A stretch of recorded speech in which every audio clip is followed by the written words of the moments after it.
datang di channel tempat dimana buku nggak lagi ngebosenin buat kalian. Jadi siap-siap duduk nyaman karena hari ini kita bakal nge-review buku yang buat kalian mikir kayak, kok aku baru tahu buku ini hari ini ya, atau enggak? Syukur deh, aku bisa ngeliat reviewannya dari video hari ini. Jadi buku yang akan kita review hari ini adalah buku yang berjudulkan Muamalah Milenial yang ditulis oleh Nur Izzati SEME dan Naurid Muhammad Rifai Ilyasa SHOM yang diterbitkan oleh Guepedia pada tahun 2024 dengan ISBN yaitu 9786234214826. Kenapa sih kalian harus baca buku Muamalah Milenial ini? Nah, bagi kalian nih, para muslim milenial yang pengen secara ringkas tapi mendalam mengetahui tentang bermuamalah dan bagaimana kalian mengaplikasikannya dalam kehidupan kalian sehari-hari, itu pas banget buat baca buku Muamalah Milenial ini. Nah, di buku Muamalah Milenial ini juga terdapat 8 bab dengan total 209 halaman. Di bab pertama, yaitu ada sebuah pengertian yang universal.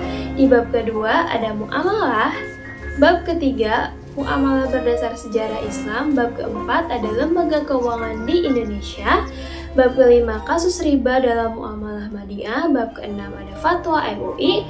Bab ketujuh ada jenis-jenis akad di dalam ekonomi Islam. Dan bab terakhir yaitu muamalah Madiyah menurut ulama mazhab Sunni. Itu dia tadi judul-judul bab dari bab pertama sampai bab ke-8. Nah, di dalam bab 1 ini, ternyata syariah itu adalah jalan yang diberikan oleh Allah Subhanahu wa Ta'ala kepada umat manusia untuk menjaga mereka dari kesesatan, baik dari dunia maupun di akhiratnya. Syariah juga berfungsi untuk membantu manusia menjaga hubungannya dengan Allah, yaitu bisa kita sebut dengan hablum minallah sama hablum minannas. Yang dijalankannya itu sesuai ajaran agama Islam untuk menciptakan hubungan yang harmonis. Nah, konsep syariah dan muamalah ini ternyata itu melibatkan ilmu fikih yang di dalamnya itu ada 3 kategori, yaitu ada ijtihad, ijma, dan qiyas. Nah, di dalam ilmu sunni ternyata metode ijtihad, ijma, dan qiyas ini hanya dapat dilakukan oleh ulama yang berpangkat mujtahid yang memiliki 8 kemampuan khusus. Kira-kira itu aja yang bisa aku kasih tahu ke kalian dari bab 1 ini yang berjudulkan sebuah pengertian yang universal. Kalau kalian mau lebih dalam, kalian bisa baca bukunya sendiri. Kita lanjut ke bab 2. Di bab kedua ini yang judulnya muamalah, aku bisa kasih tahu ke kalian bahwa ternyata syariah Islam itu dijalankan sesuai dengan aturan Allah Subhanahu wa Ta'ala dan tuntunan Nabi Muhammad SAW. Nah, yang menjalankannya itu bisa kita sebut dengan muamalah. Nah, muamalah sendiri itu terbagi menjadi 2. Ada yang pertama itu muamalah adabiyah dan yang kedua itu muamalah madiyah. Nah, muamalah adabiyah ini itu pergaulan antar manusia yang menekankannya itu di dalam perilaku. Nah, sedangkan si madiyah ini itu pergaulan yang ditekankan terkait dengan materi yang mencakup beberapa aspek itu seperti kayak ba'i, terus ada khiyar, ada mukhabarah, lalu juga ada muzara'ah, ada musaqah, ada qirad, ada syirqah, ada ariyah, dan yang terakhir itu ada ikhtayul mawad. Nah, di Indonesia sendiri, sistem ekonomi Pancasila itu ternyata menerapkan muamalah madiyah, menggabungkan pendekatan konvensional dan syariah. Nah, secara historisnya ternyata ekonomi Islam itu diterapkan utuh pada masa Nabi Muhammad SAW. Nah, di dalam kajian modern, ekonomi Islam ini ternyata terbagi menjadi 3 mazhab. Nah, yang pertama itu ada ikhtisaduna, yang kedua itu ada mainstream, yang ketiga atau yang terakhir itu ada mazhab alternatif. Nah, secara universalnya, prinsip ekonomi Islam itu ada 5. Yang pertama itu ada tauhid, yang kedua itu ada adl, yang ketiga ada nubuwah, yang keempat itu ada khilafah, dan yang terakhir itu ada ma'ad. Mungkin segitu aja yang bisa aku jelasin dari bab 2 ini di dalam setiap subbabnya. Nah, di bab ketiga ini yang berjudulkan Muamalah berdasarkan sejarah Islam, ternyata Islam itu adalah salah satu agama terbesar di dunia. Nah, mencapai puncak kejayaannya itu pada abad ke-6 hingga ke-13 Masehi. Ekonomi Islam itu dimulai sejak zaman Rasulullah Shallallahu Alaihi Wasallam yang pada usia 40 tahun itu mulai menerapkan sistem pendapatan negara seperti halnya jizyah, kharaj, uls, biaya impor, zakat, wakaf, dan sedekah. Pada masa sekarang itu didirikan yang namanya Baitul Mal. Baitul Mal ini ternyata adalah cikal bakal dari yang namanya lembaga keuangan syariah sama perbankan syariah. Nah, setelah Rasulullah, kepemimpinan Islam itu ternyata dilanjutkan oleh Khulafah Ur-Rasyidin yang dipilih melalui sistem parlemen, menunjukkan fleksibilitas Islam terhadap sistem negara presidensial. Lalu pada masa dinasti Umayyah, kebijakan ekonomi termasuk pengelolaan Baitul Mal itu mengalami perubahan yang membuktikan bahwasannya ekonomi Islam itu dapat berjalan di bawah pemerintahan presidensial maupun monarki. Di abad pertengahan pada tahun 1250 sampai dengan tahun 1500 ada masa kemajuan ekonomi Islam dan dengan prinsip keadilan dan keseimbangan sosial.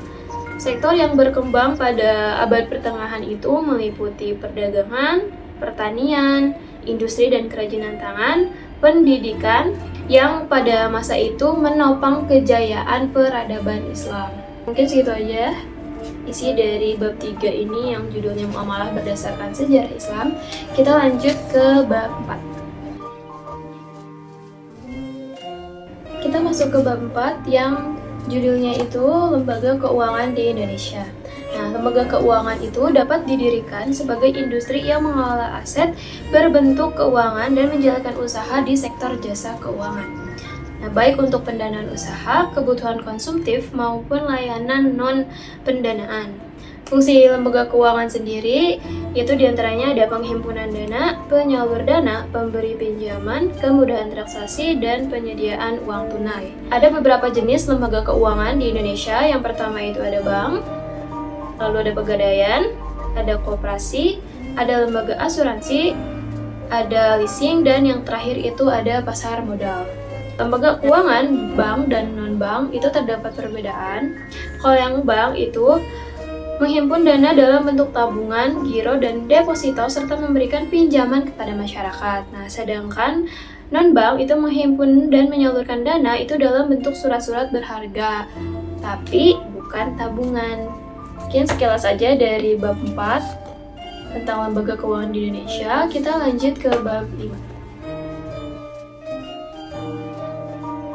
Di bab kelima ini yang berjudulkan kasus riba dalam muamalah Madinah, kita ketahui bahwa berdasarkan ijtihad 4 ulama mazhab itu terdapat 6 benda yang ditetapkan keharamannya karena riba, seperti emas, perak, gandum, syair, kurma, dan garam. Nah, di dalam konteks milenial, riba itu sering terjadi di dalam aktivitas masyarakat sehari-hari. Nah, ada 3 jenis riba. Itu yang pertama itu ada pertukaran barang ribawi, yang kedua ada tambahan nilai hutang, dan yang terakhir itu transaksi tanpa penetapan harga. Nah, ada juga beberapa contoh riba di era milenial ini.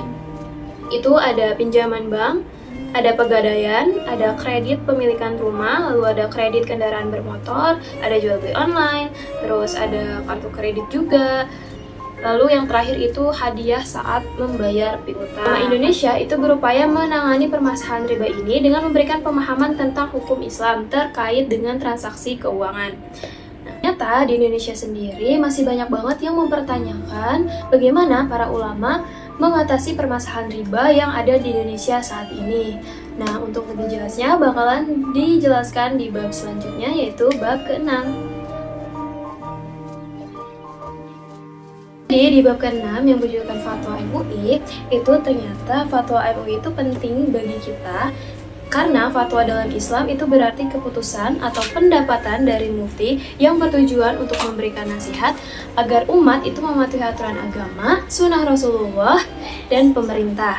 Nah, di Indonesia ini, Majelis Ulama Indonesia atau yang sering kita sebut sebagai MUI itu menjadi wadah bagi para ulama dan cendekiawan muslim. Nah, dalam konteks lembaga keuangan syariah, Pendapatan selama masa konstruksi itu meliputi margin, ujrah atau bagi hasil yang melalui akad seperti akad istisna, ijarah musufah fi al-zimah, al-muta'adidah, land facility, dan refinansi. Nah, selain itu juga, koperasi syariah dan Baitul Mal wa Tamwil atau sering kita sebut sebagai BMT itu berperan dalam pembiayaan, investasi, dan simpanan sesuai prinsip syariah yang digabungkan menjadi fungsi sosial keagamaan dan komersial untuk memfasilitasi umat dalam bermuamalah.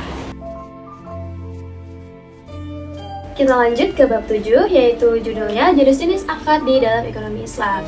Yang perlu teman-teman ketahui bahwa akad di dalam Islam itu ternyata adalah bentuk sebuah perjanjian yang ditujukan untuk menciptakan akibat hukum yang disepakati oleh para pihak. Mencakup berbagai jenis, contohnya yaitu wadi'ah. Nah, wadi'ah sendiri itu terbagi menjadi dua, yaitu ada wadi'ah yad al-amanah, dan yang kedua yaitu ada wadi'ah yad ad-damanah. Nah, di dalam ekonomi Islam itu terdapat beberapa jenis akad. Yang pertama itu ada akad mudorobah. Pada akad mudorobah, itu merupakan kerjasama pemilik modal dan pengelola modal dengan kesepakatan pembagian keuntungan. Nah, sedangkan akad musyarakah itu adalah kolaborasi usaha dengan pembagian keuntungan dari risiko bersama yang diterapkan di dalam modal kerja atau usaha bagi hasil. Lalu akad salam adalah transaksi jual beli dengan pembayaran di muka untuk barang yang diterima. Kemudian sering digunakan dalam salam paralel dengan tiga pihak. Sementara akad istisna itu melibatkan pemesanan barang yang memerlukan proses produksi, sedangkan akad ijaroh itu adalah perjanjian sewa barang atau jasa, yang termasuk ke dalamnya itu adalah ijaroh muntahiyah bitamlik atau yang sering disebut sebagai IMBT. Terakhir yaitu akad qard itu bersifat sosial tanpa imbalan yang digunakan dalam keadaan mendesak sebagai bentuk dari bantuan tanpa motif yang komersial. Segitu aja yang bisa disampaikan dari bab ke-7 ini yang berjudulkan jenis-jenis akad di dalam ekonomi Islam. Kita lanjut ke bab 8. Setelah bab ke-7, kita masuk ke bab terakhir atau bab ke-8 dari buku Muamalah Milenial ini yang berjudulkan Muamalah Madiyah menurut ulama mazhab Sunni. Di dalam bab ke-8 ini menjelaskan bahwasannya dalam Islam ulama mazhab yang diakui di Indonesia itu ada 4. Ada Imam Hanafi, Syafi'i, Hambali, dan yang terakhir adalah Maliki. Keempat ulama tersebut yang menjadi rujukan dari hukum syariah termasuk jual beli. Lalu para ulama sepakat bahwa jual beli itu dihalalkan sedangkan riba itu diharamkan. Beberapa barang yang tidak boleh diperjualbelikan itu seperti contohnya ada benda najis, wakaf, dan barang yang tidak jelas keberadaannya. Lalu ada beberapa praktik jual beli yang dilarang seperti najasi atau menipu harga, ada urbun, uang muka tanpa kepastian, dan ihtikar atau menimbun barang, khiyar atau hak memilih dalam transaksi yang diperbolehkan selama penjual dan pembeli masih di tempat yang sama dengan waktu maksimal 3 hari. Itu menurut Imam Syafi'i dan Hanafi. Gadai ternyata diperbolehkan oleh semua mazhab dengan Hambali mensyaratkan penyerahan barang sebagai syarat syah. Wadi'ah sendiri itu adalah titipan barang yang harus dijaga, sedangkan mudorobah dan syirqah itu adalah bentuk kerjasama yang diizinkan dengan pembagian keuntungan berdasarkan kesepakatan. Ijaroh atau persewaan juga diperbolehkan tetapi batal jika terdapat cacat pada barang yang disewakan.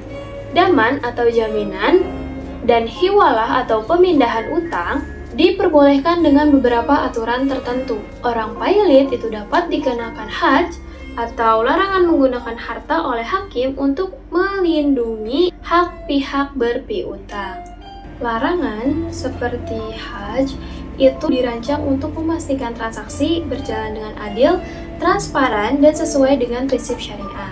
Mungkin sekian yang dapat aku sampaikan kepada teman-teman dari isi buku Muamalah Milenial ini dari mulai bab 1 sampai dengan bab 8. Dan semoga teman-teman paham apa yang aku sampaikan dari buku Muamalah Milenial ini. Jadi dapat dapat kita tarik kesimpulan dari buku Muamalah Milenial ini bahwasannya buku ini ternyata memberikan komprehensif tentang prinsip-prinsip sejarah dan aplikasi syariah Islam di dalam kehidupan, khususnya di dalam bidang muamalah dan ekonomi Islam. Prinsip-prinsip seperti keadilan, tanggung jawab sosial, dan penghindaran riba itu ternyata menjadi dasar di dalam ekonomi Islam yang telah berkembang sejak di zaman Rasulullah SAW hingga di zaman seperti sekarang ini atau kita sering sebut zaman milenial dengan penerapan teknologi digital.